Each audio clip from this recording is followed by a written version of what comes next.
Welcome back. You're watching Traders Corner, and joining me as always is Garth McKenzie, founder and editor of Traders Corner. Garth, welcome. Hi, Julieta. Garth, if we start talking about the S&P 500, which is really the steam engine for global markets, it has been an incredible performance over the last couple of weeks, really. Yeah, well, especially over the last week, really. If we have a look at it on the chart here and just revert back to what I spoke about on previous shows, and particularly last week's show, I said that there was this head and shoulders pattern that was evident, and that the break below 2,800 was potentially negative for a move further to the downside. As it turns out now, though, we've actually, that looks like it was a false break to the downside, and the market's begun to move higher, and in fact it's now begun to move above the top of that right shoulder. So what that means in technical terms is that this is most probably a failed head and shoulders pattern now, which actually is quite bullish. Usually when you get a failed pattern like that, it'll mean that it's probably going back to the prior high and quite possibly even beyond the prior high. Now, what's come about over the last couple of days that seems to have propelled this market higher is that there's increasing talk of rate cuts by the Fed this year. And it's quite a far cry from where we were just a couple of months ago. You know, at the end of 2018, we were talking about the possibility that there were likely to be 4 rate hikes during 2019. There have been no rate hikes, and in fact now all of a sudden we're talking about rate cuts. And I've seen a number of commentators suggesting we could see as much as 3 rate cuts by the Fed between now and the end of the year. So it really is a very, very different situation. And that, I think, is what's propelled the market higher in the immediate term, and probably could still propel it a little bit higher from here.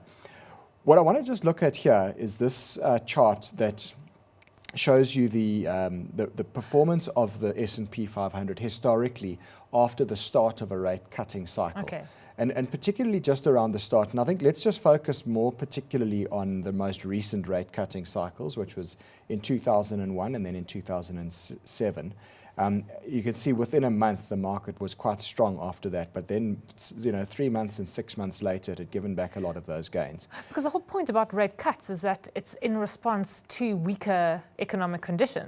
Yeah. You don't cut rates because the market is barreling ahead. No, well, that's it, and this is the point that I want to make. Or the economy, rather. Yeah, that's the point. You don't cut rates when things are strong. You cut rates when the economy is weak. And historically, if you look back at a chart of the S&P 500 and overlay it with the Fed funds rate, you will find that the market is typically declining during a time of falling interest rates. So whilst in the immediate future, the market seems to be getting excited about the possibility that we're entering a rate cutting cycle, I think that one needs to be very, very cautious looking further out, maybe after the next 3 to 6 months beyond, because typically in a rate cutting cycle, that's actually not usually the time when when equity markets are bullish. In other words, don't chase the rally don't I suppose assume that the rally that we've seen in the last couple of days is going to be a long-term thing. Yeah, it may continue a little bit longer. And I mean, I've seen some commentary suggesting that we could see a bit of a melt up on the US markets, and that's quite possible.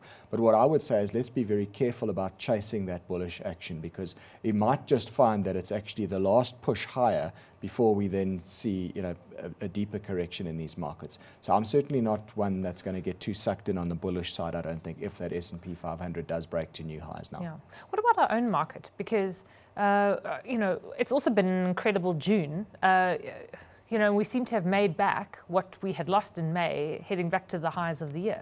Yeah, that's right. We've had a very powerful June so far, and it's partially been driven by a weakening of the rand. That's one of the reasons. And then also just a number of our heavyweight stocks have been performing pretty well, but those are also currency sensitive stocks, so Naspers, Billiton, Anglo American, Richemont, etc. Now, you can see the massive rally that we've seen off of the lows there in late May. This market's put on about 4,000 points during that time. It's now pushing up against the underside of that prior upward sloping channel there. So let's see what happens from here.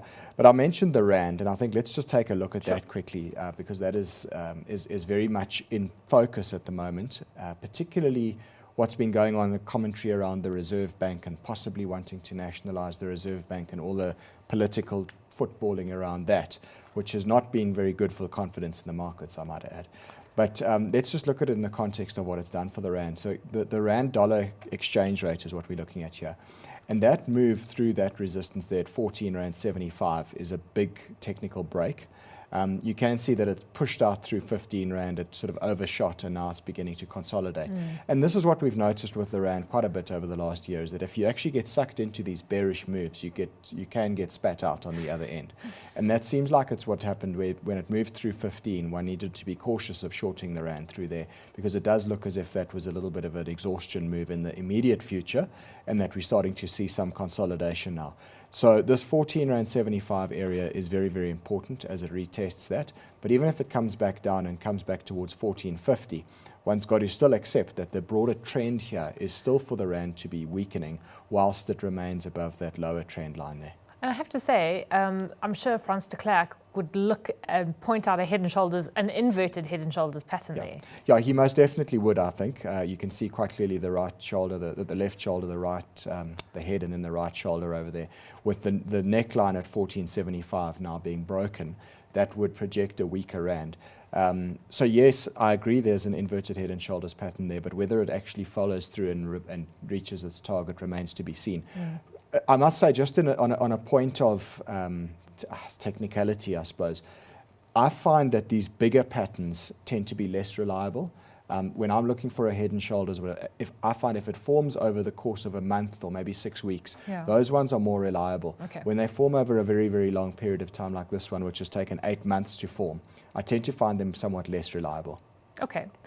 Gosh, so that, I mean, this is all teeing us up to the trade of the week, because you also want to look at the gold price. Yeah, so quickly let's have a look at the gold price in US dollars here. The gold price has moved higher in the last week or two, very much along the same lines as the US market having moved higher. And I think that also comes on the back of talk around rate cuts in the US. Remember that gold is an asset that gives you no yield whatsoever. But if your cost of holding it declines, then you tend to find that the demand for gold and the attractiveness of holding it becomes greater if your holding cost is less, right? So lower interest rates mean lower opportunity cost when it comes to holding a metal like gold that yields nothing.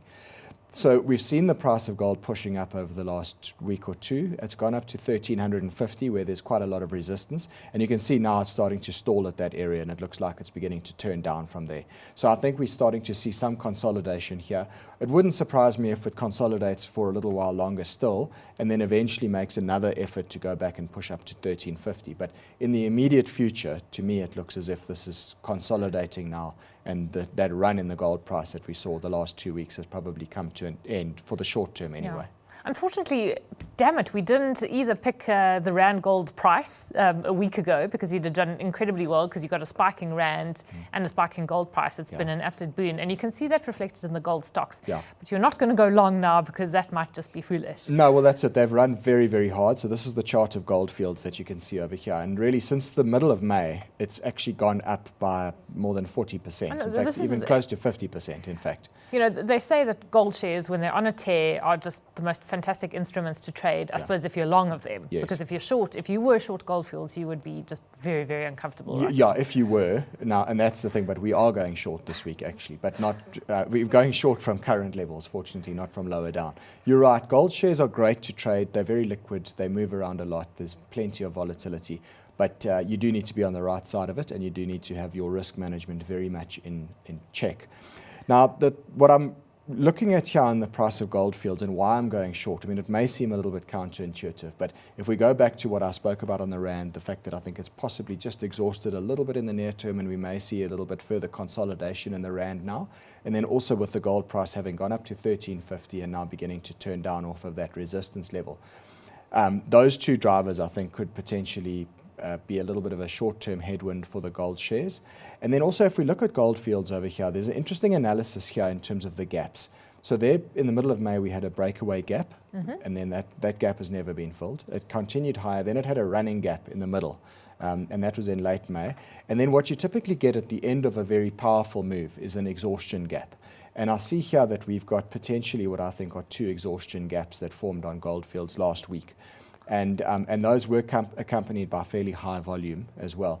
And now the price has been sort of stalling over the last couple of days. And particularly last week on Friday and on Monday yesterday, what was noticeable was that although the gold price had been firmer and the Rand had been a little bit weaker, gold fields actually wasn't moving higher anymore, which almost suggested to me that it had run out of momentum and it was starting to roll over.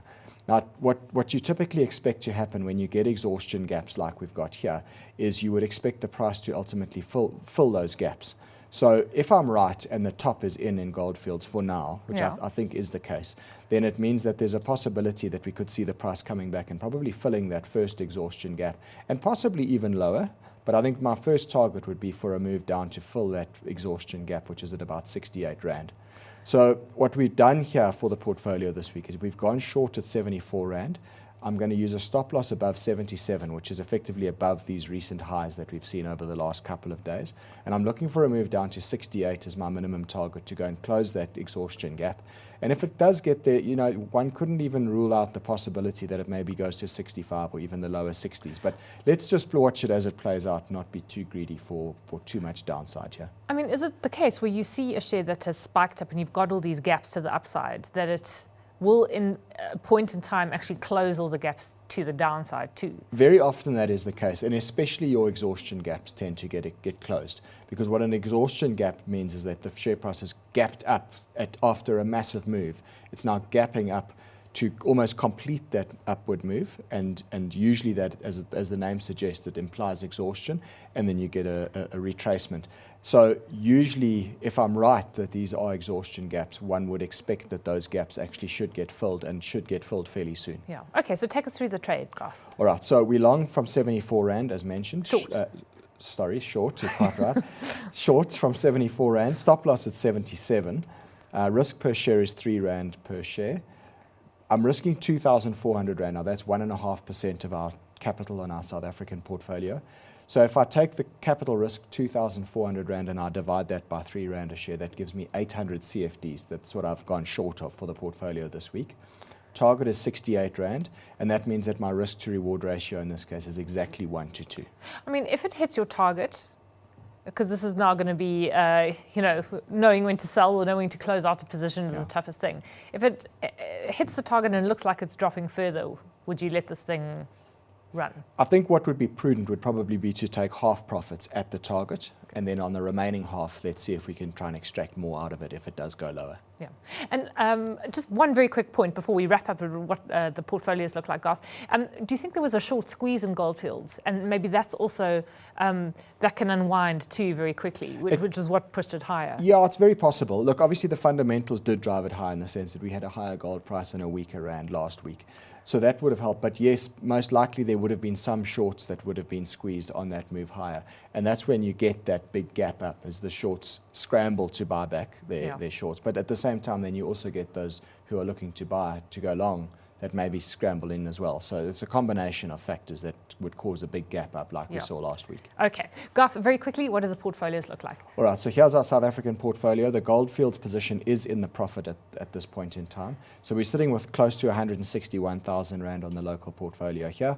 Offshore, there's no change this week. We still haven't done anything on the offshore portfolio lately, and we continue to look for opportunities, albeit that I've mostly focused on the local portfolio this year. Indeed. We'll leave it there. Garth, thanks as always for joining us. Garth McKenzie is founder and editor of Traders Corner.